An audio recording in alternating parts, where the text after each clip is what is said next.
What if one platform covered everything from idea to market-ready product? A platform teaching all the AI tech and practices needed for successful AI-driven startups.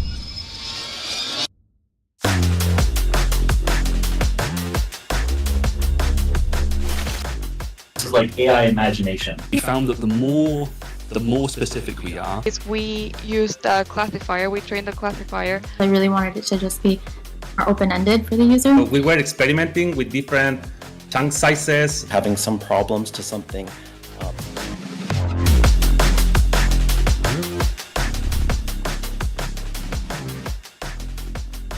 By blending cutting-edge technologies from industry giants, you can create revolutionary AI products that drive innovation forward.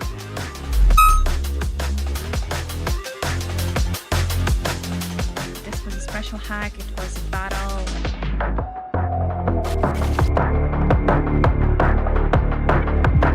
Let the hacking begin.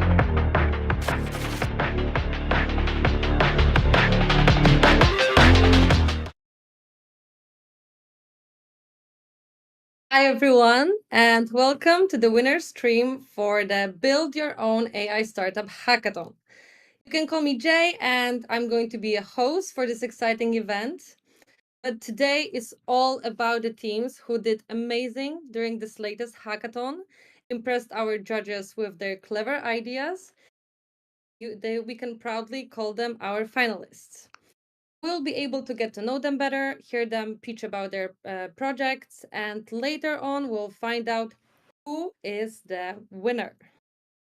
Except for the teams, we have with us the panel of judges, mentor leads from LabLab AI, who are supporting our participants throughout the whole hackathon, and LabLab Next representatives, Nate and Jens. Welcome.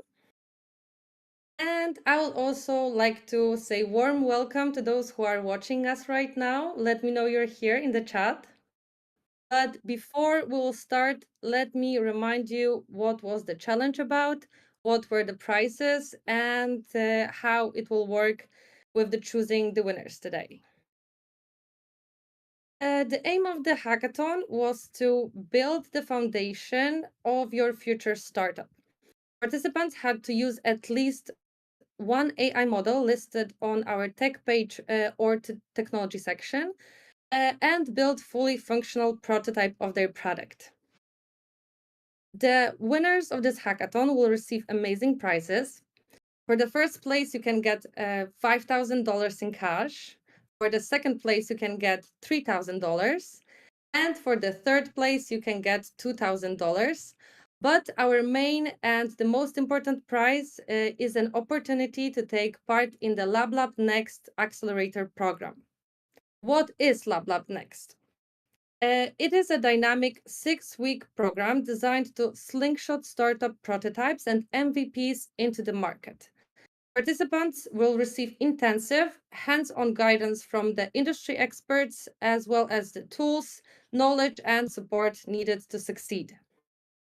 And the list of the finalists today is Supernode with their project MindGraph, Team Quantum AI with a project called Navigating the Infinite Plane, Team Diet Vision with the project of the same name as their team, Team The Siblings and their Cognipath, and Team YouTube Addiction Rehab with the project Algo Guardian. And just in case, the teams have been introduced in the completely random order. Now, you know the teams, so how it will work. Each team will be asked to give 5-minute speech live of their product, and then the panel of judges will ask them a series of business and technical related questions. For those who are watching the stream, please don't forget that we are monitoring the chat and we want you to be part of that experience. So don't hesitate to ask the questions to the team as well. After the presentations, the judges will go for a short break during which they will decide who are going to be the winners. So good luck to everyone. And without further ado, let's welcome to the stage our first team, Diet Vision, with the project of the same name as their team. Hello. Just turn on the camera.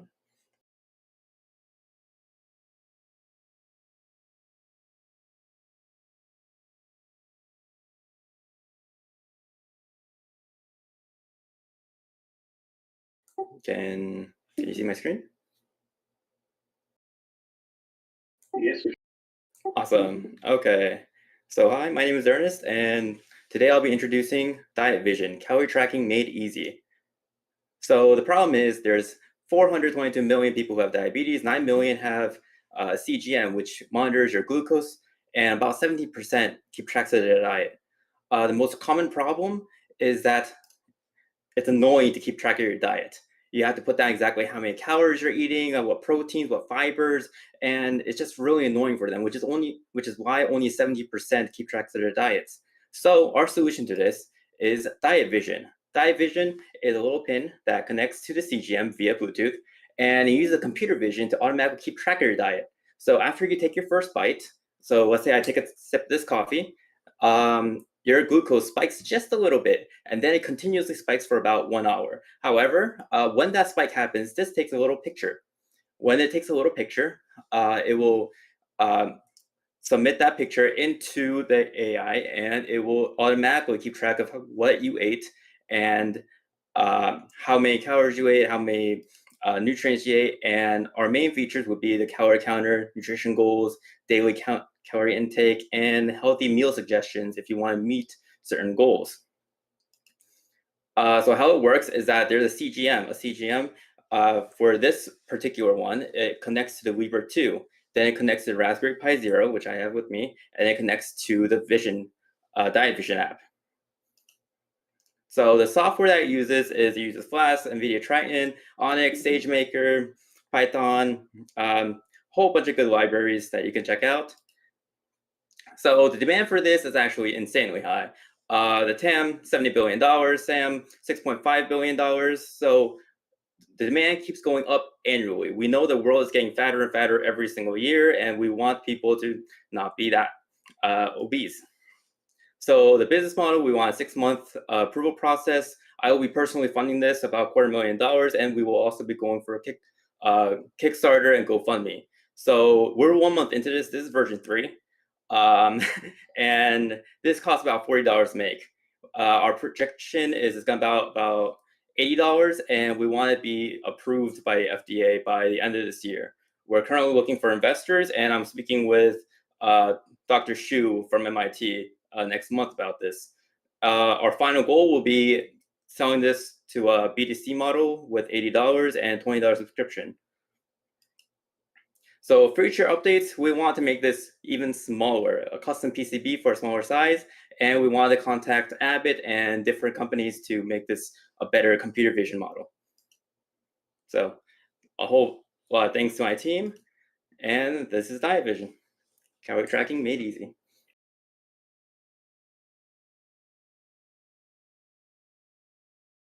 Good. All right, thank you. Nate, Jens, it's time for your questions.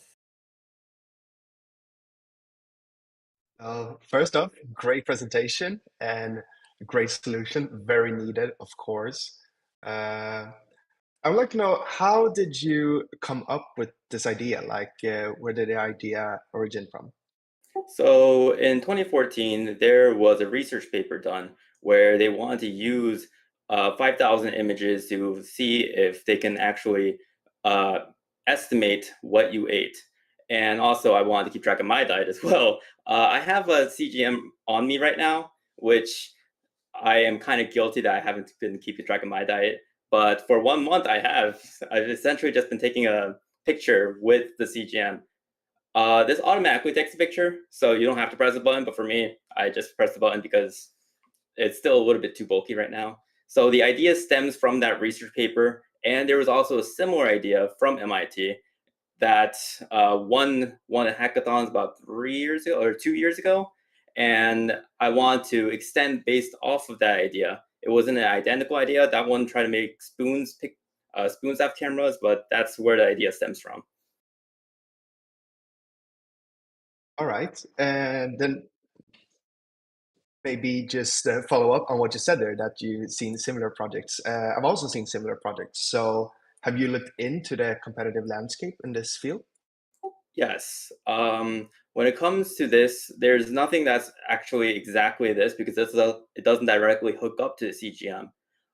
For mine, it does directly hook it up, and our competition right now is pretty much like non-existent because our market share for this, it's not exactly 1-to-1. So I base my pricing based off of what the competitors sell currently. All right. Thank you. That's it from me. Jens, do you have any?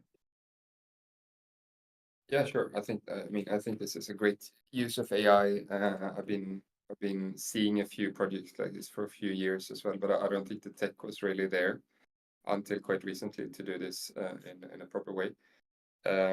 So yeah, I think my main questions are also around kind of the go-to-market plan on this, right? How you plan to really grow this technology in the market. So maybe you can address that a little bit more. Oh, okay. So our 6-month plan, right now we're 1 month into this. I'm trying to make this smaller. So after the 6-month plan of making it smaller, of getting supply chain all figured out, after getting angel investors and potentially other investors, I currently have contacts with the owner of 2 CVSs, and he agreed that if I get FDA approval of this, which this would be a level 1 medical device, which means this shouldn't take more than like 2 months to get approved. But once it gets approval of this, he said he will sell it at his CVS. And because it already integrates with the Libre 2, I just need to make it integrate with the other CGMs. Then we'd be able to sell this directly to them and be able to test the market. Afterwards, we can roll it out with a much more robust opening. Very good. And have you started the kind of the process of getting this approval, or how do you know that it's going to be 2 months? Is it kind of standard practice? For their approval, I have not started. However, right now I did schedule a meeting with a potential angel investor at MIT, and he is very interested in funding this. But we'll sort it out next month when the dinner happens. Great. I don't know how much time we have for questions. I can go on. Well, we have 2 questions from the audience, so maybe I'll grab one from there. Yes. How do you differentiate between your app and MyFitnessPal that also estimate the calories for each meal based on images captured? So first, when it takes a picture, there's a confidence level of how sure it is that it is actually food. Because the goal of this is for you to not even press a button, that is the main differentiator, firstly. You don't have to press the button. This automatically does it for you.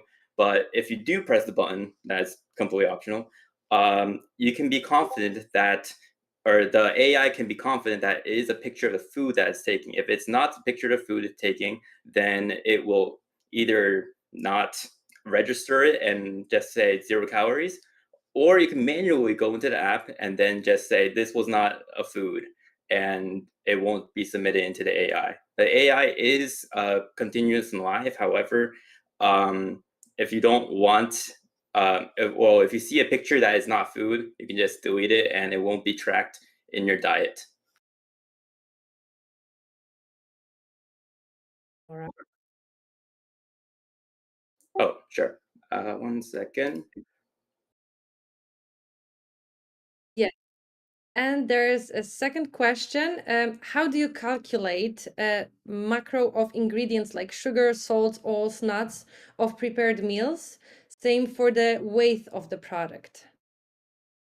So when you first start eating something, let's say you're taking a sip of this. Once you take a sip, it takes about a couple seconds for your glucose levels to go up. Now, it doesn't spike all the way, but does start spiking. It would take a picture of this drink, and then it would compare it with thousands of images of similar foods or that exact food, and it would get an estimate. Now, if that estimate is wrong, you can manually go into the app and then say, hey, this actually has like 4 grams of protein or something, or you can manually say it, but it does use AI to estimate how much of each nutrient that food has. All right, thank you, and thank you for the questions. I don't see any more in the chat, so unless Jens or Nate wants to ask another question, we can go to the next team. Please proceed to the next one. All right. Thanks, Ernest. Thank you. Yes, thank you very much again. And now the siblings and their cognipath. Are you here? Yes, hello. Hi. The stage is yours, so go ahead.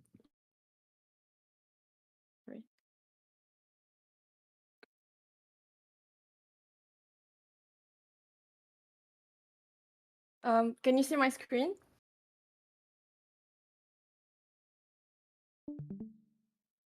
Hello? Okay. Yeah, I'm gonna start now. So, hello everyone. I'm delighted to be presenting our project of Build Your AI Startup Hackathon. Children with autism like Noah often struggle with emotion recognition, lack personalized academic feedback, and find traditional learning materials unengaging, leading to social isolation and hindered academic progress.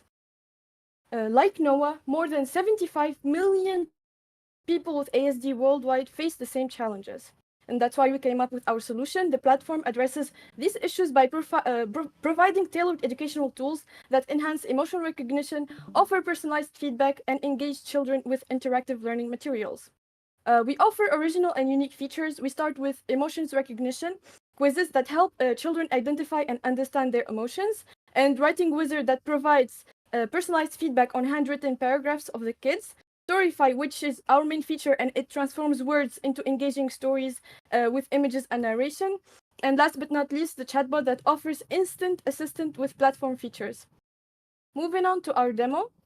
This is the homepage of our platform, where we just need to click on Learn, and we will see a dashboard that tracks the progress of the children, and with a general report that these are the things that they should try to improve. Moving on to our main feature, Storyfy, where the kids gets to draw. For example, if it's a little girl and she will draw herself. I'm not very good at drawing, as you can see. And the title of the story is Girl and Cat, for example. And they just have to press this button to generate the story with an image next to it and with the speech also. So as you can see here, we just need to click this little button, the little girl and the cat. And here there is a voice, but you cannot hear it because I'm sharing my screen. Okay. A quiz is also generated to assess the understanding of the story by the kid. So, for example, her cat Mittens, what did Lily love to play with? And it will say, well done, correct answer. Moving on to the second feature, Writing Wizard, where we have to just input the essay of the kid. And just press this button, and it will give us feedback on what to correct in this essay and the grammatical mistakes that the kid made. We can even edit this paragraph if we want, and we just click the correct paragraph, and you can find here the nicely done and what are the things that they need to improve. Last but not least, our emotion recognition feature, where the child just need to match this image with the correct emotion that he can see here. For example, I'll just click this. Yeah. So now let's go back to the presentation.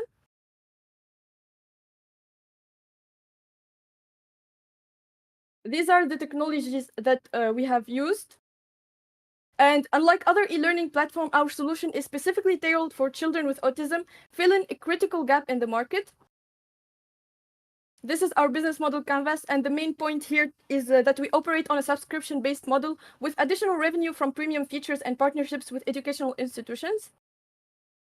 Parents, experts, educators have praised our platform for its effectiveness in improving learning outcomes and emotional skills for children with autism also. And this is our plans and pricing. Our pricing strategy includes various subscription tiers, ensuring affordability and access to essential features with premium options for advanced tools. This is our business roadmap, and the key milestones include market research, MVP launch, full public launch, and continuous improvement and feature expansions. This is our amazing team members.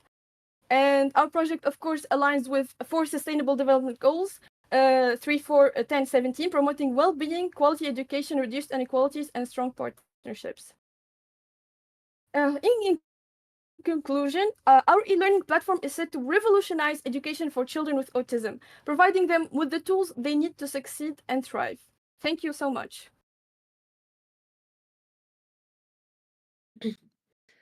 Awesome, thank you. Okay, Nate, Jens, any questions? I mean, first of all, well done to put this together in the hackathon.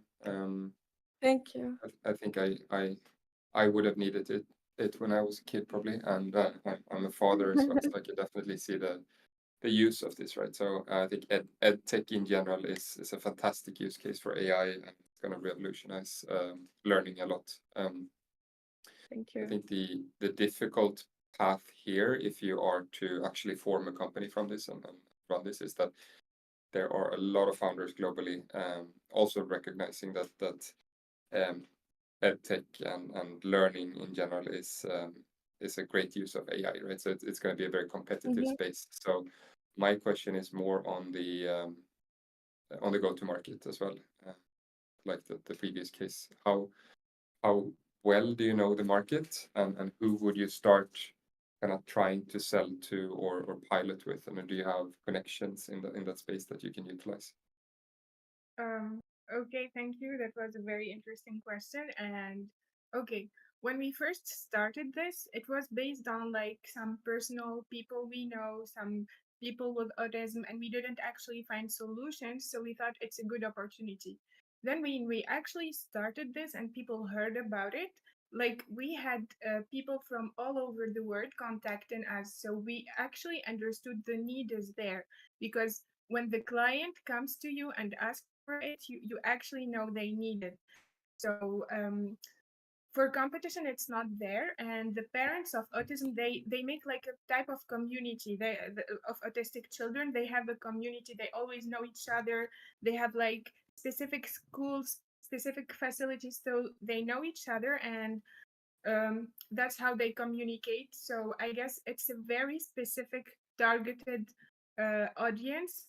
So the client, they already reached us. We didn't even launch it yet. So I guess we have a good starting. I hope I answered your question.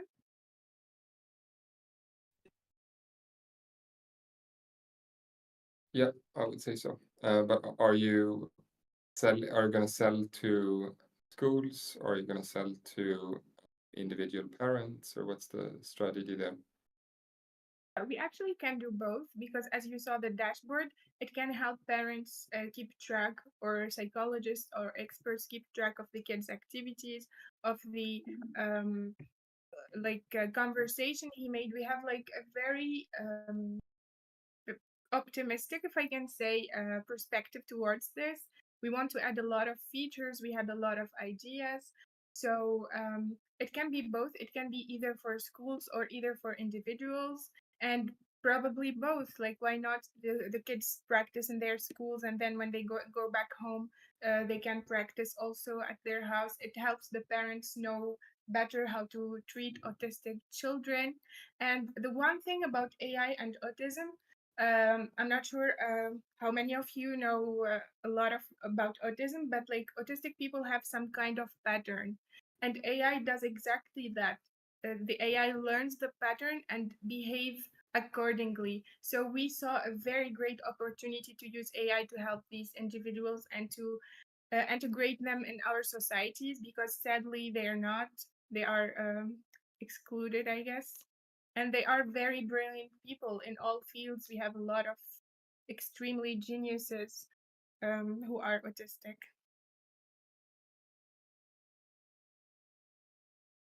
Okay, I'm sorry, my camera is so bad. That's why. But hi.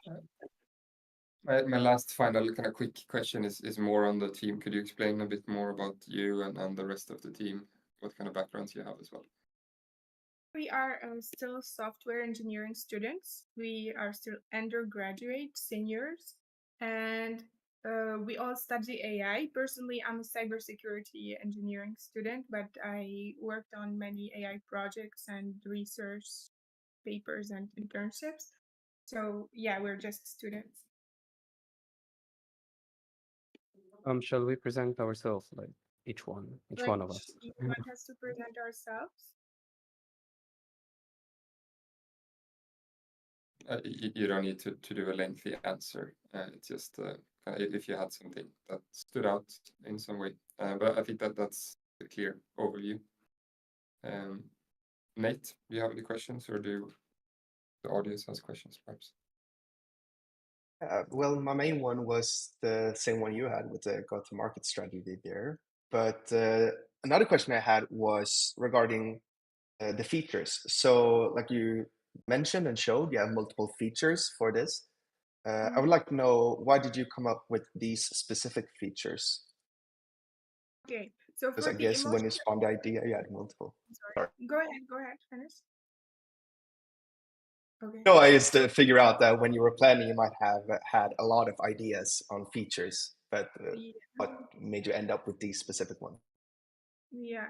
So our first, like, let's say main title was like, we have to do interactive learning with minimalistic UI UX, because they have some problem with, they have a very short attention span. So we have to keep them focused on the activity, just the activity. We used audio, visual, and typing, and we tried to stimulate our senses so they can focus on the main activity.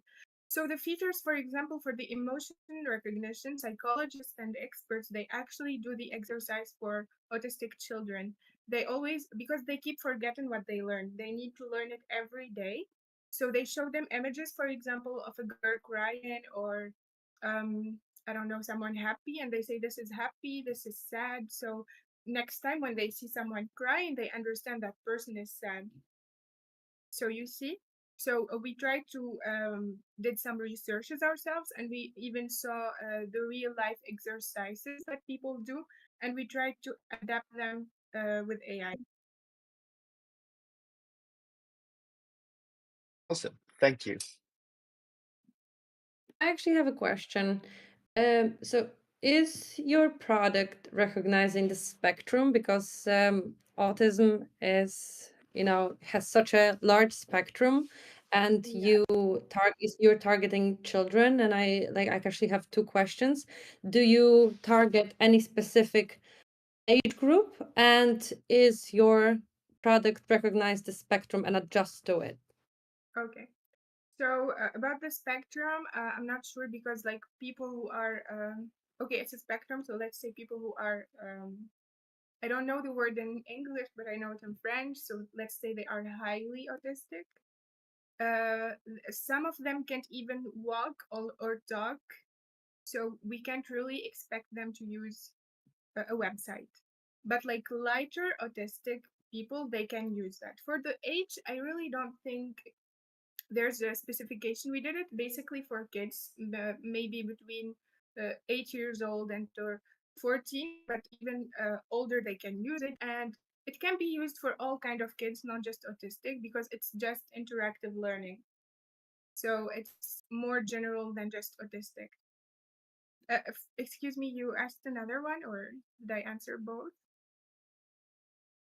Yeah, I asked for this spectrum and for the age that you're targeting. So yes, thank you very much. You're welcome. And I just want to remind you guys that the other teams, you can also ask questions to each other. So go ahead if you have any question. Yes, please go ahead. Like sometimes questions give us ideas, things to improve, and Exactly, and support each other. It's really nice to ask each other questions. Everyone will need one. Guys, we are actually developing a new feature, so probably AI can show it to you guys. It's called Expressify, and you give us your feedbacks if you don't Yeah, mind that's first. Yeah, this project is always in development, and like we always develop new features. If you want to see it, I don't mind sharing my screen. It will So take we'll like show you this newest features. Personally, it's my favorite, and it's really interesting. okay. So here is it. Let's explore Expressify, where we encourage kids to express and communicate. It's Expressify to encourage kids to communicate and express their desires. I don't know what Wait, you cannot hear the voice, but the kid is We can interacting hear, with the avatar. yeah, it's okay. Ah, Wow, sorry, sorry. that is a very interesting.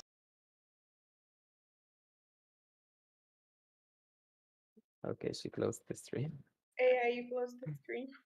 Would you I mind guess she sharing? misclicked. But the main idea of the new feature is like a live interaction with the video and everything with the AI model that we will use. So I yeah, see in the so chat that they really like the direction that it's going. And there's one question though.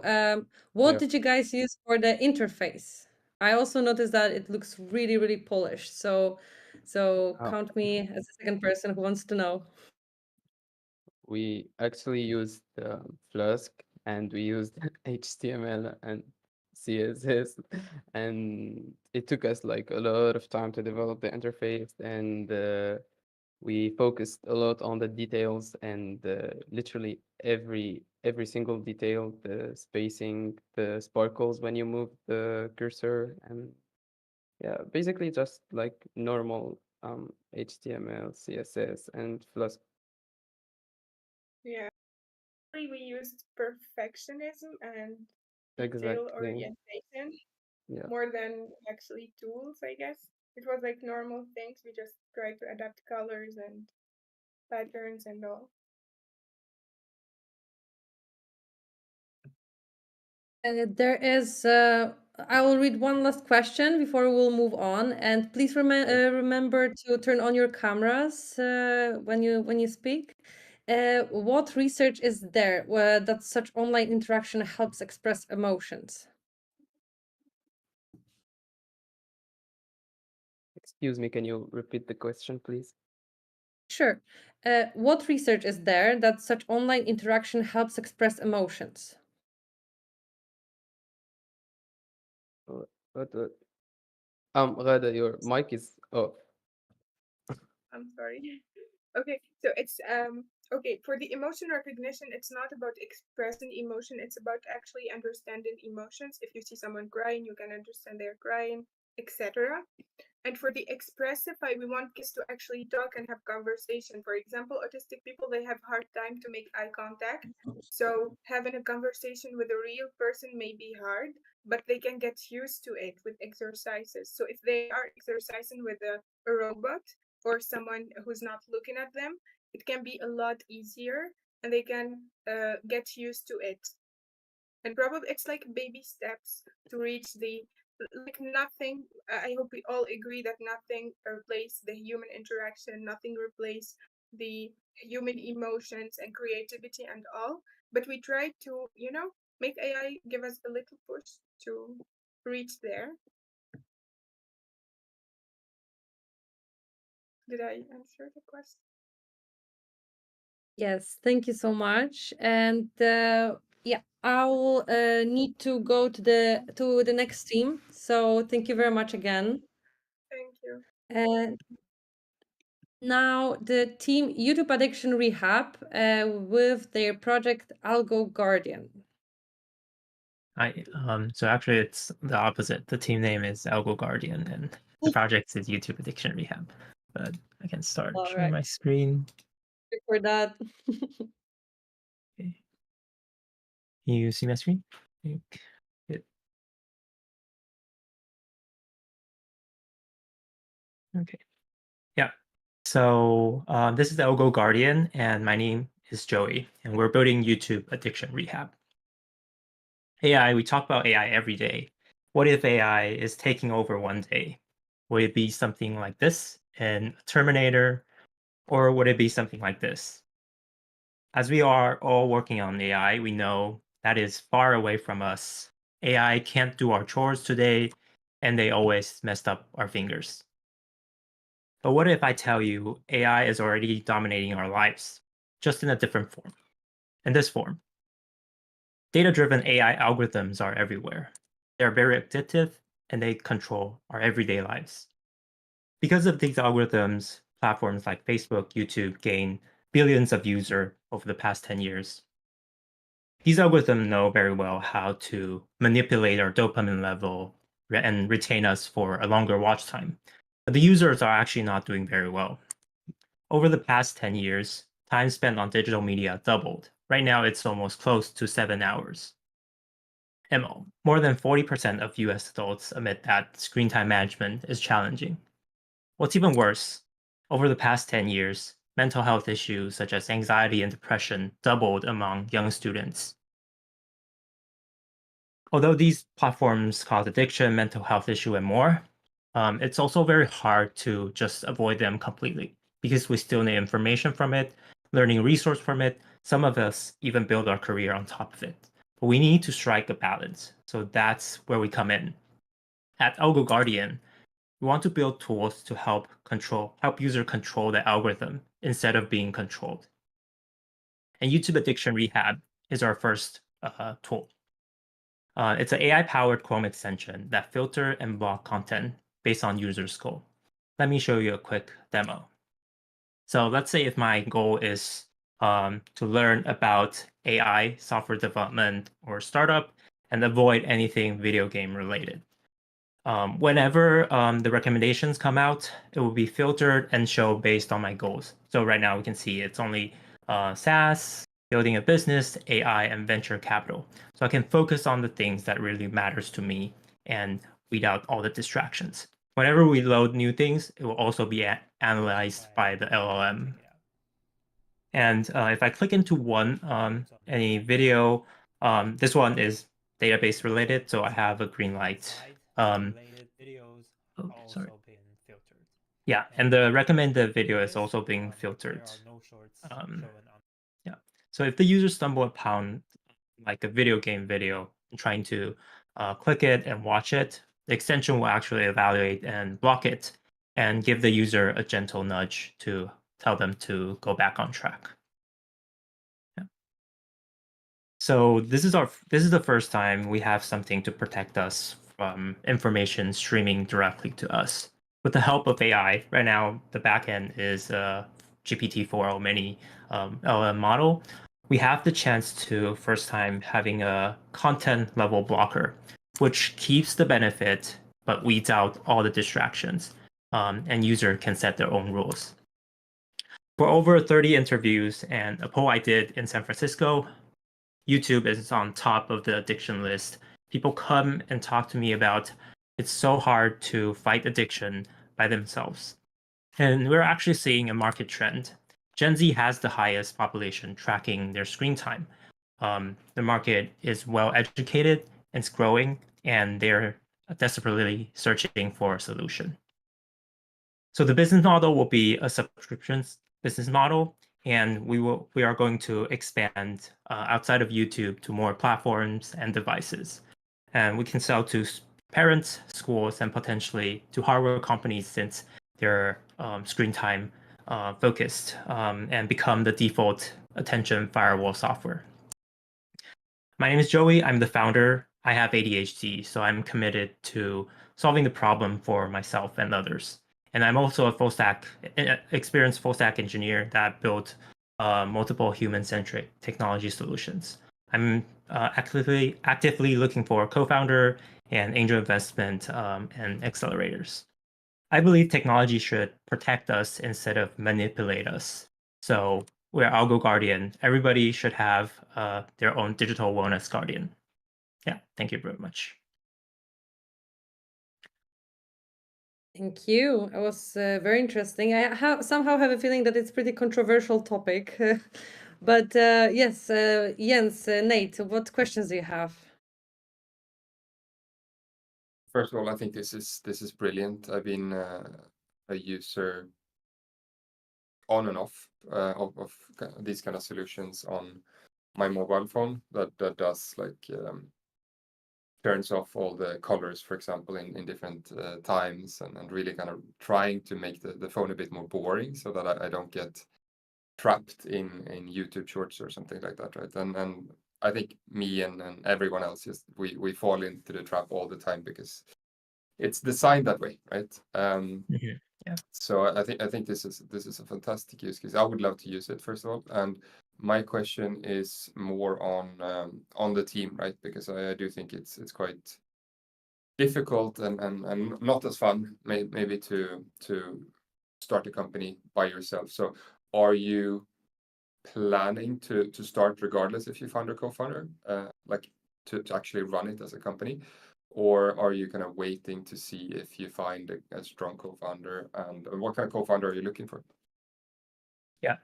So I think no matter what, I will start, but I will definitely want a co-founder to be a partner. So I think ideal co-founder will definitely have some technical background. Potentially, like I want to have like three of us, so maybe another co-founder with a technical background, and also would love to have a domain expert, which maybe expert in neuroscience or behavioral science, so we can actually cure, like help people recover from addiction, and also like direct their attention to something that's important to them. Makes sense. And I guess the go-to-market is to make it like an Chrome extension or something that people need to pay like a monthly for or something, or what's the idea of generating revenue? Yeah, so currently it's already on the Chrome Web Store. So we'll be using a subscription model. So it can be used on desktop, and I'm also currently developing a mobile version. So actually, it can also work on mobile browsers. So it will be like a subscription, and you'll have an account across different platforms and different devices. So you can like kind of manage all the content coming in from different places. And what traction do you see as of now on the Chrome extension? Do you have a lot of users testing it? Yeah, so I just launched it. So we have like about 20 users, and I also posted some on social media and like other forums. I'm starting to see like page view coming up. We do have a couple users that using it, and I'm keeping close touch with them. So I haven't run any like larger campaigns, but I'm planning to do this with a new version. As you see in the demo, that's a new version. So hopefully that will gain some traction and get more users to that I can keep in touch with. Great. I'll hand it over to Nate. Yeah. Well, I love this idea for sure. And I think, again, Jens said it very well. I think this is something the majority of everyone on a device needs. I would like to know just a little bit on the back end on how you analyze the videos. Are you doing it like just checking the titles, tags, descriptions, or are you analyzing the transcript or the video? And also how you see this scaling in terms of costs. Mhm. Yeah, so currently it's using the basic. So when analyzing recommendations, it's analyzing the titles. And because some of the time the title is like a little bit obscure on YouTube, so we kind of need a larger model. So right now it's using GPT-4o Mini, and it does a pretty good job. And for like analyzing video, we can use title and the description. So I think as for scaling, actually I've looked into smaller models and even like faster inference like Rock. And I think with the model like developing over time, the costs will be pretty reasonable for like just analyzing some text on the page, and potentially with like latest like vision models, there's also a chance to analyze even the thumbnail or like a screenshot of the video to get like more precise evaluation. Right. I don't have any more questions, but I really hope that I will see more of this solution in the future. We have some questions from the audience. It actually raised a lot of questions. You can see that the topic is pretty controversial straight away.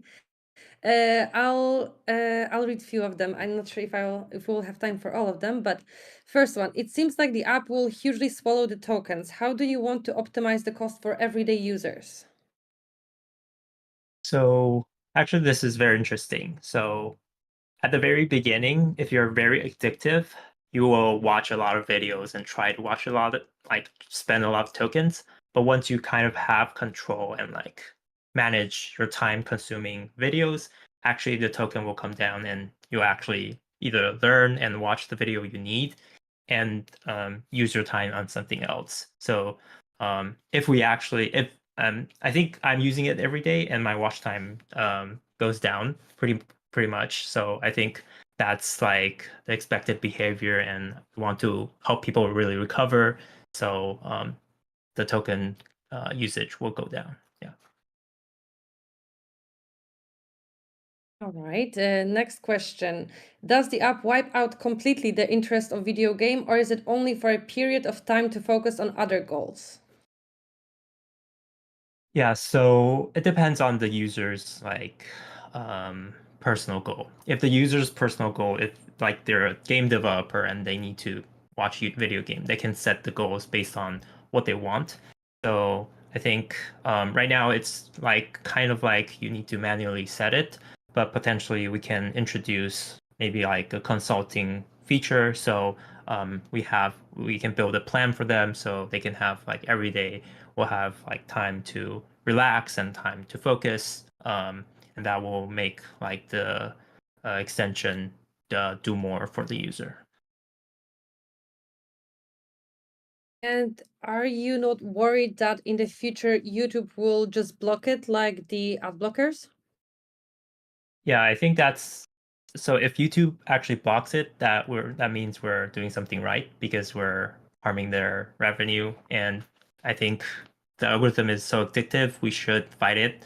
But I do see like definitely this will be an ongoing process.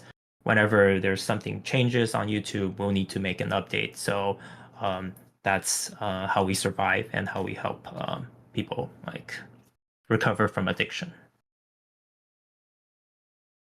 Okay, and the last question I will ask, how does it gray out the videos that distracts people? Yeah, The so process work. so it analyze everything and like evaluate based on the user's goal.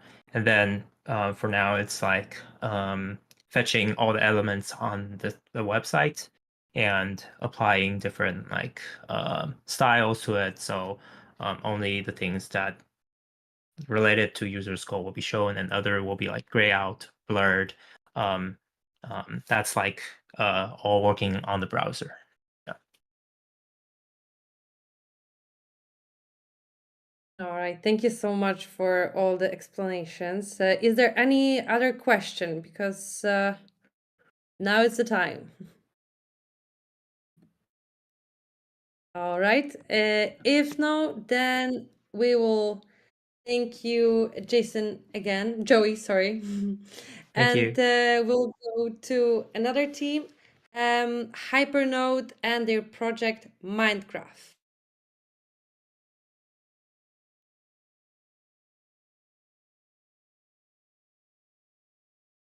Hi, everyone. A second. Okay, can you see the presentation?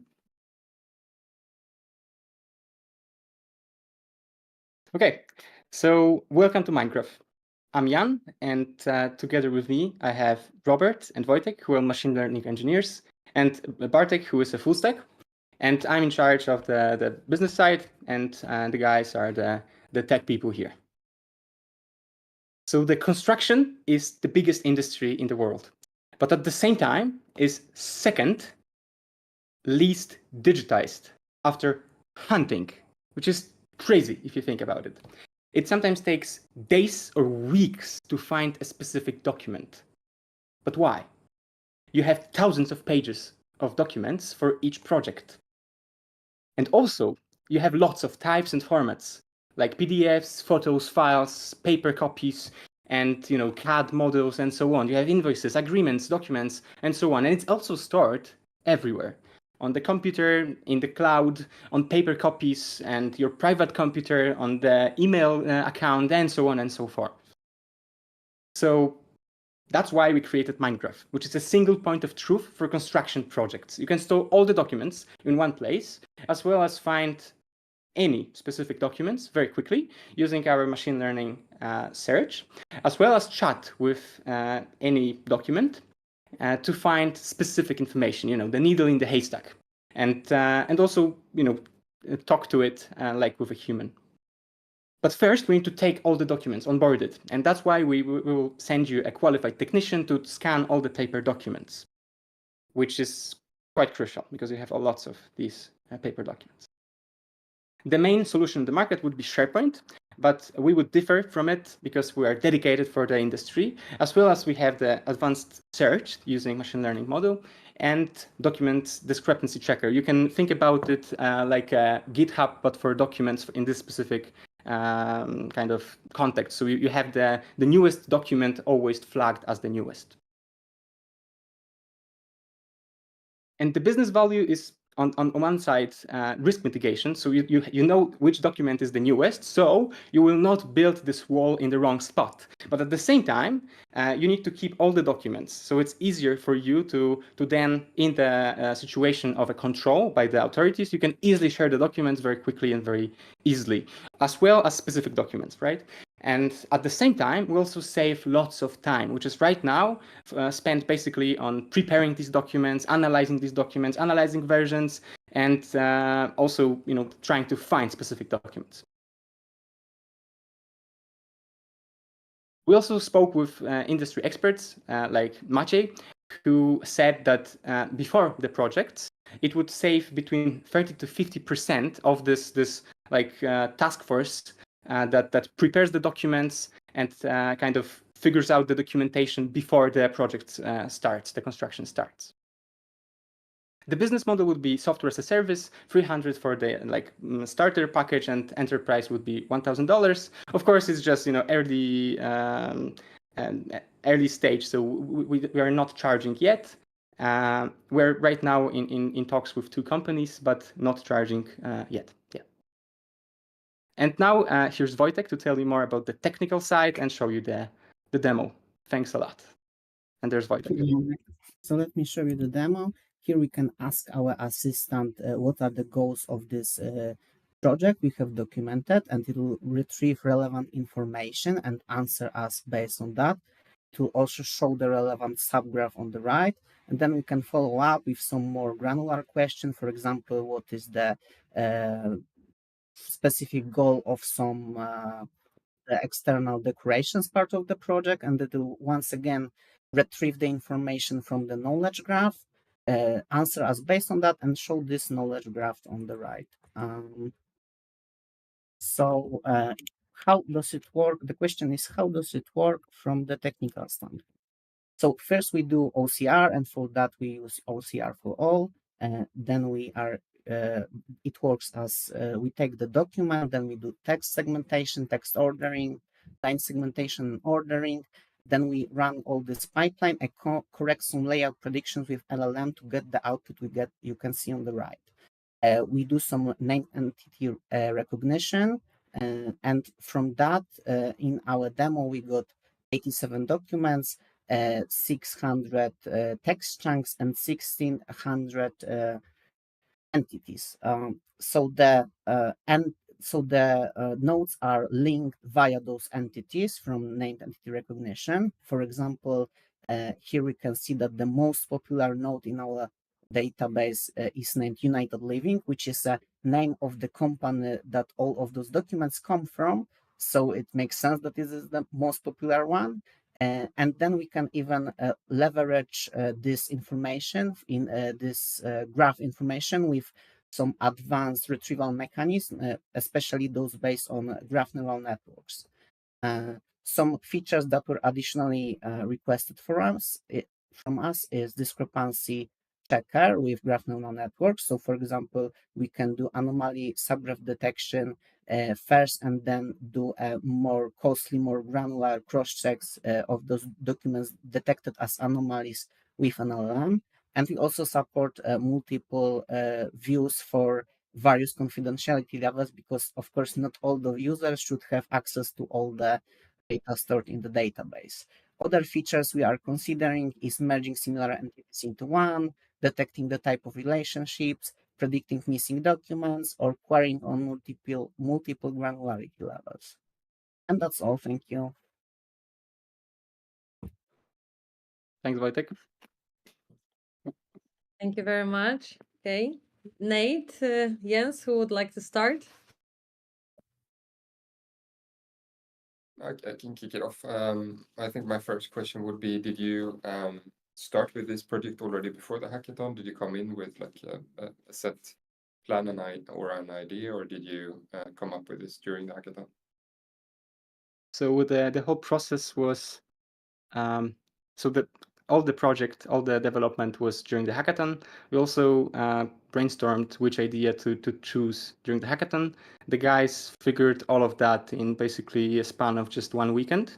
And I created the kind of research and business analysis and slides in the following Monday and Tuesday. And I believe Wednesday was the deadline of the hackathon. So then Wednesday was basically editing of the final video, and we submitted. And so in short, it was during the hackathon, 100%. The idea was inspired by the conversation I had with my friend, whose father has a small construction company.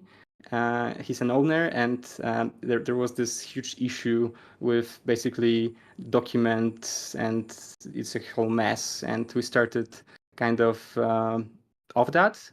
During the process, also we managed to speak to two guys from two different companies, and some of the answers were very kind of similar.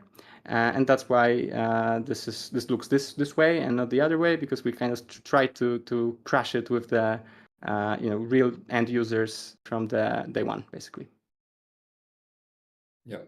We had the contacts to these two guys beforehand, because they're basically either friends of fathers, or relatives to us, or some of us, but we haven't worked on the project before the hackathon. Did you show this to them as well? Excuse me? Did you show what you have built to? Sure, yeah. We have, and right now we're in talks with both of these companies. One of them is quite large, so it will take some time to process it. And but we signed the NDA, so I believe maybe it means something. At least they're treating us, kind of, on a high level. I'm not sure how to interpret that. And with the other company, we're in active talks, but they liked the demo, but still we have to kind of make some changes to the solution to make it really viable in the real world. And right now we are in this kind of process, back kind of talks with different people in the organization, because it's basically quite complex in this full kind of idea of it. So we will have to work a little more on it before it's launched. But they very much liked the demo, both of the guys. Yeah, I can imagine. I mean, it's mind-blowing to us, right? And I think all of us are quite aware and deep into the technology. But imagine people that are not at all close to this technology is showing something like this to them, it's magic, right? And it's crazy that a lot of these industries where there's tons of money, like the construction industry or the investment industry, for example, or the legal industry, are oftentimes relying on spreadsheets and manual efforts to a large extent. So I think it's a great use case, and I think it's partly obviously a technical challenge to solve, but I think it's also just an industry that is ripe for disruption, where you can just really push a strong go-to-market and a strong branding and a strong sales strategy, and I think you can quite quickly get a lot of paying customers for this as well. It's really mind-boggling that these guys are using paper still for keeping the documents. For us, it was, like, what a revelation. Where are we? It's 1900s. What's going on here? But at the same time, what you said, one of the companies is very small, and small means 20-30 million euros a year. That's small, right? They have 3 construction projects, and this is small for them. So paying, a couple $1,000s a month even is peanuts for them. And it's very tight community. So this guy told me, because I managed to talk to the owner basically of this small company. He's a father of my friend, as I mentioned, and he basically said that he has at least 5 or so friends who run similar, companies, construction, and so on. And it's a tight community. So I believe if it really will, work on a sufficient level, it might go basically viral in these communities, basically. Yeah. I mean, most likely what you should design is some kind of referral system where they earn something on referring it to others, right? I think that's going to work really well. Good. I don't really have too many questions. Nate? Yeah. So I'm a big fan of this and I love it. I guess I've said that to everyone, but I guess that's why all of you are in the final. I love how your presentation and how you went into details, but it did cut off a little bit when you went into the product itself. So sorry if I asked something you already said. But first off, I would love to know, so this is something that you could apply to almost any business, right? Now, when you're breaking in as a startup or similar, you usually want to niche down. Do you have any specific field that you feel like this is where we are going to focus now? So I'm not sure if I understand correctly, but if I understand it right, so we started off the problem in this specific industry. We figured out, okay, it's a huge industry, that there are lots of problems. So that's why we selected specifically construction. But maybe you're asking about specific, part of construction or something like this. I didn't understand that you're actually focusing on only that now. Yes. Then yeah. that answers the question. Yeah, so we focus right now on the construction because we are like we had these signals that they're very kind of paper-based, but at the same time it's a huge pain because if you put the wall in the wrong spot, the whole building might just collapse, and you are liable for that.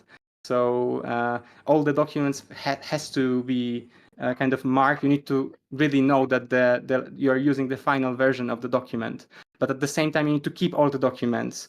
And there are huge pain points specifically here, and we also believe that we can develop more advanced and more industry-specific machine learning models. We have this ability with the skill set of the guys to develop these models if it will be needed. For now, we are using the open source models because it's impossible to basically without the data create any model in the span of a couple of days or a weekend. But we believe that we can apply these skills to find much more use case. Because imagine that you have all the data in one place, so you can then start the play basically because you have all the data. So maybe you can find alternatives for the construction materials, and you can kind of have some percentage of that. maybe you can see that there are some fatal mistakes in the CAD system or anything like that, right? There are lots of data points that we assume we will gather. We will also have the conversations with the chatbots. We'll gather lots of information that we can then use to further develop some kind of model to better search or better kind of understand specific questions.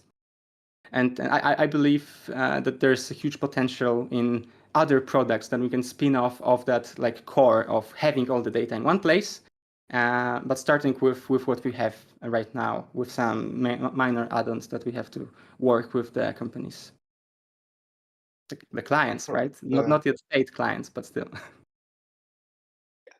No, but that makes sense, and it totally answers my questions. And another thing I was thinking about that was if you just collect all of these documents into one place, what if you have new documents coming and they become more relevant, or maybe the old documents become relevant again? How do you know which document is the document? So if that makes sense. Like, as I understand for now, the newest document typically is the most relevant, but the issue here is that they can have different names.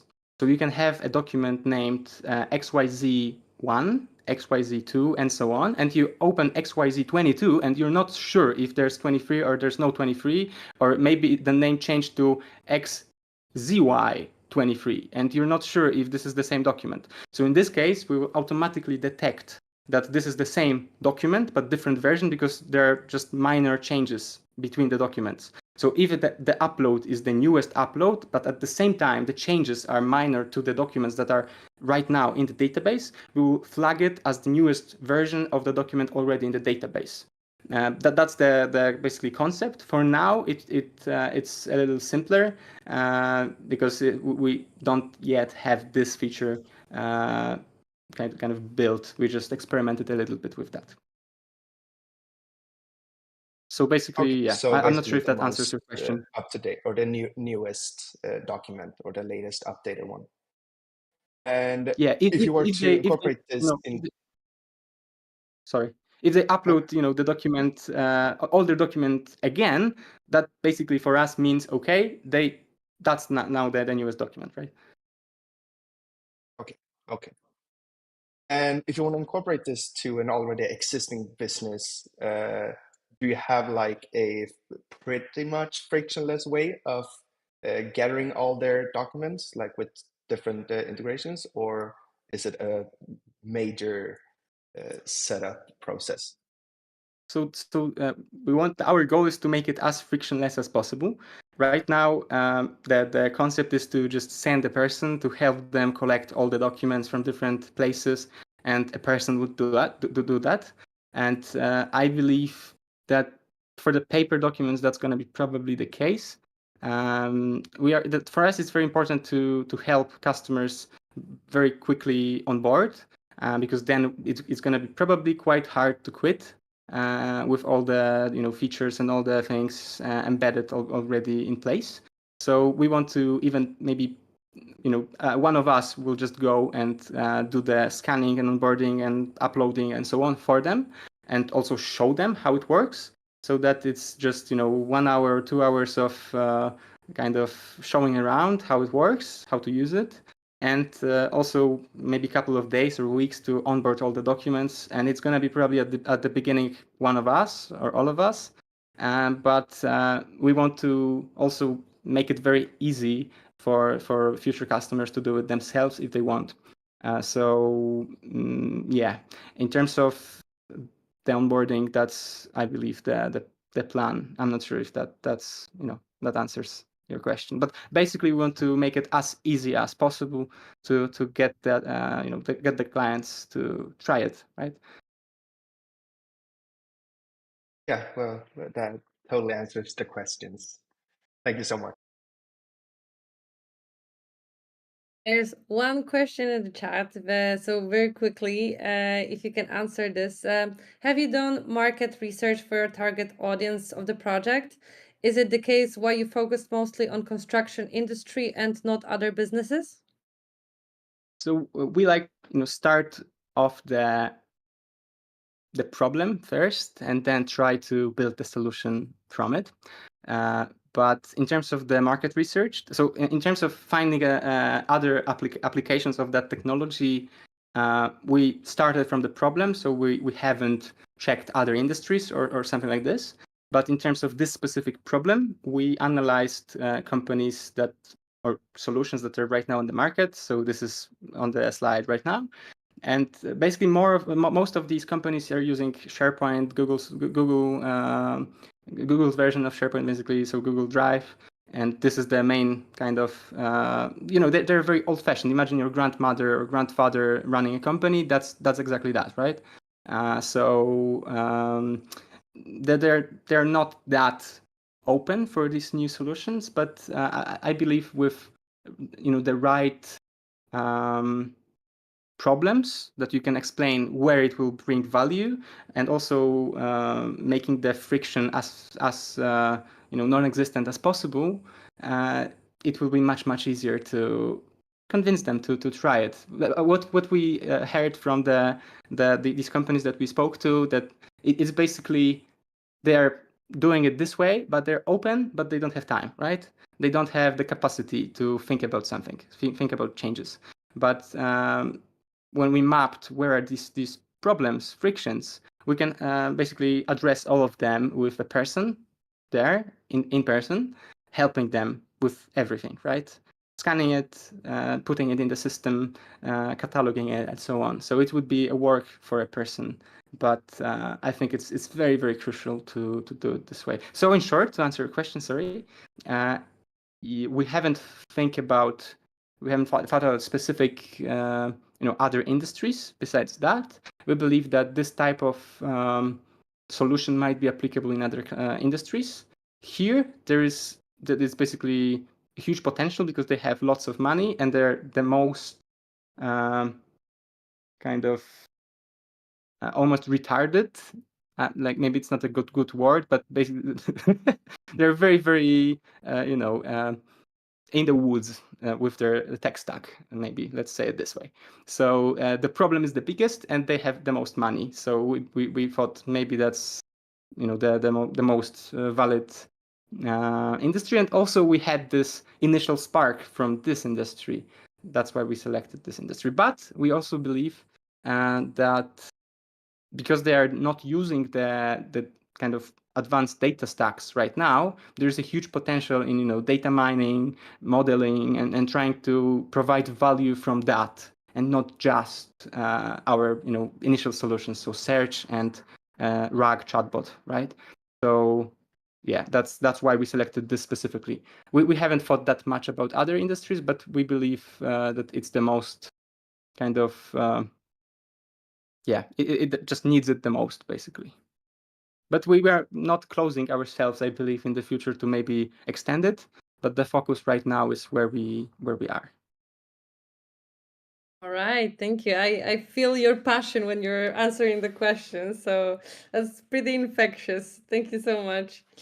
I saw the eyes, of these guys, and it's just they are like, what? It's possible? How it happened? You made a spelling mistake. How it detected this is this document? And they were like super shocked with it. So that's why maybe it also made us very excited. Thanks a lot. All right, thank you. Thank you very much. I have a question. If there are people from Quantum AI in here, did they finally reach us or no? Okay, I think that then we'll have to skip Quantum AI and their project called Navigating the Infinite Plane. And yes, thank you again to everyone. You did great with your presentations. I know that it's not always the easiest thing to do. Now we will go for a short break. And after that, the judges will discuss the winners, and we'll come back to you with the results.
Welcome back.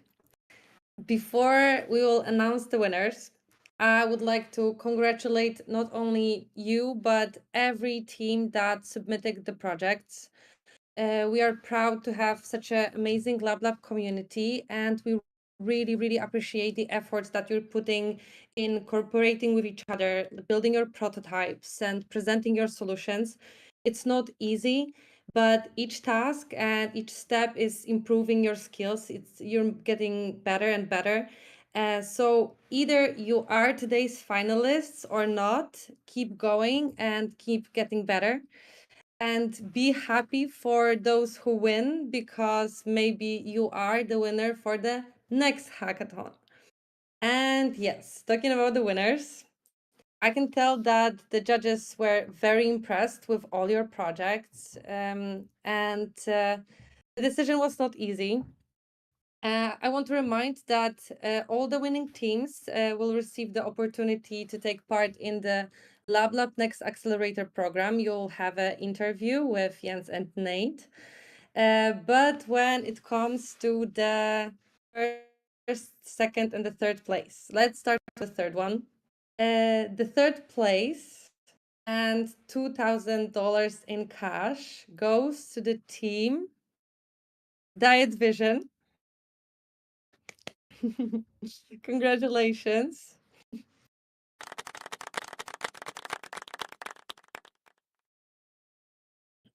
Jens, would you like to say a few words?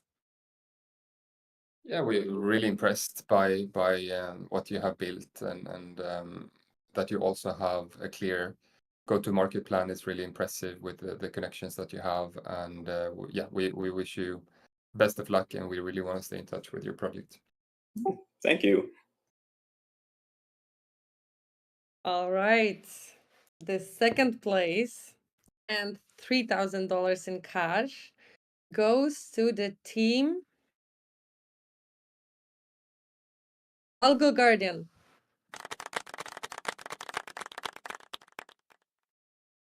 Congratulations.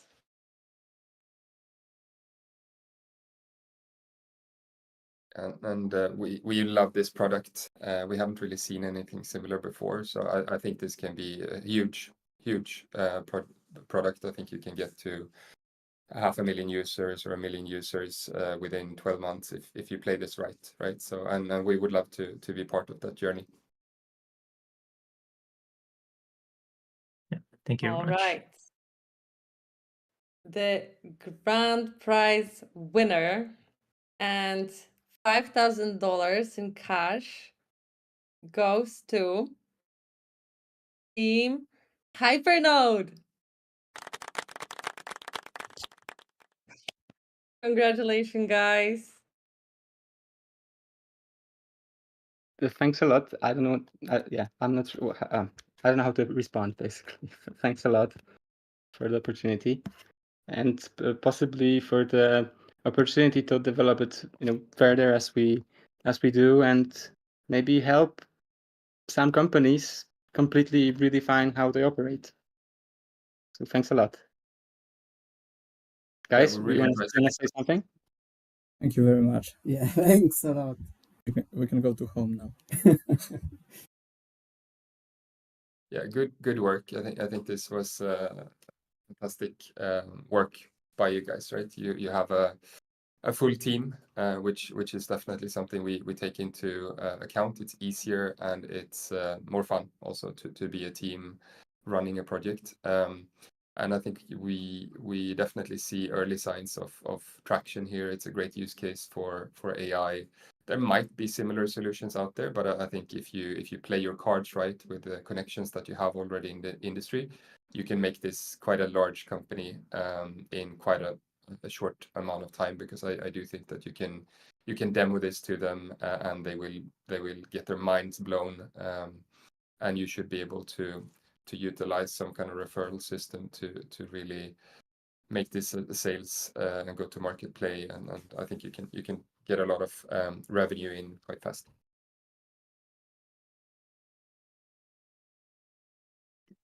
Such a kind words. Thanks a lot, and good ideas also for the growth tactics. Perfect. Yeah, we will send an invite for all of you to book interviews with us.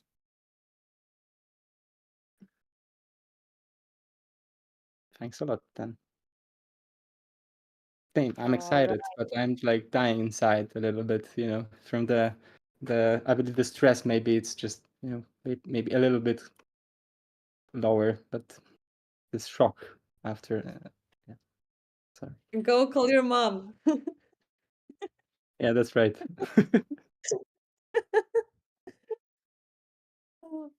All right. That was amazing, guys. I'm super happy to be part of it. It's always the best part of the hackathons, you know, to see all those projects, all those people behind it, and the winners. And as I said, guys, like those who didn't win, like don't worry, it's one step closer to get great, to get better. And we see each other on the next hackathons. If I can get the slide on the screen with the upcoming hackathons, would be great.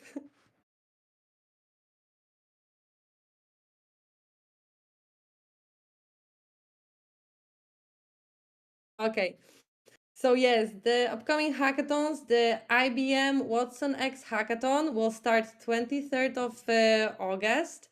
And the next hackathon, Edge Runners, is also going to start soon, the 16th of August, in 2 days. So this is like the second chance to build your own AI startup. Those who didn't win, this is where you should go now. And thank you very much again for being here. It was a pleasure, and we see each other next time. Thanks a lot to everyone joining. It was a pleasure. Thank you. Yeah. Thank you very Great much. job, everyone. Thank you. Good luck, everyone. Guys, keep it going. how it works